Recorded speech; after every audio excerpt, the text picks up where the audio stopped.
She refused. That the reason Lilith was rejected as Adam's wife was because she insisted on equality. Lilith decided at that moment to pronounce the divine name. 4 letters in Hebrew which spell the name of God. Yud, He, Vav, He, which are never to be vocalized or pronounced. But when she pronounced them, this gave her such great power that she flew away.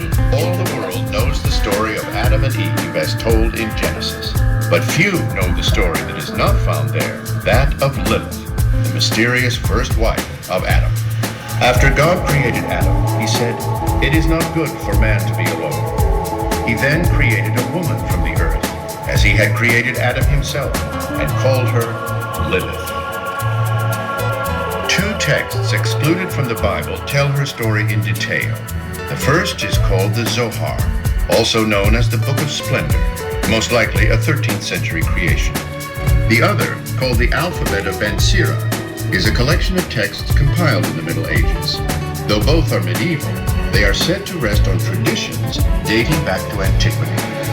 According to these traditions, Lilith was the first wife of Adam, created before Eve.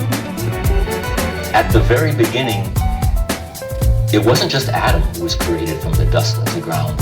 Adam and his mate, his partner, Lilith, were co-created from the same dust, the same ground, at the same time, separate and equal. Unfortunately, Adam didn't quite see it that way, and the time came when he began to insist that Lilith be subservient to him. "Lie beneath me, woman," he said. She... And it's not about Jesus, so it's not New Testament either, so it's going to fall through the cracks.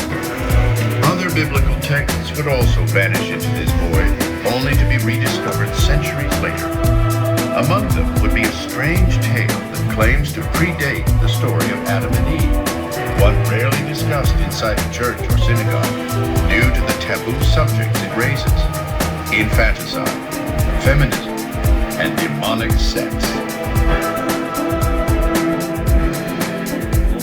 He loses the very wisdom that made him great.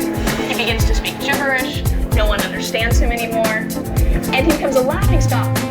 In the end, the Testament of Solomon, with its emphasis on both the building of the temple, this saga of sorcery was popular with medieval Christian readers. They were more comfortable with the magical content than some of their Jewish counterparts might have been. There is within Judaism a sort of tension between the rationalistic elements of the tradition, those which follow law, reason, common sense, and the more fantastic elements of the tradition.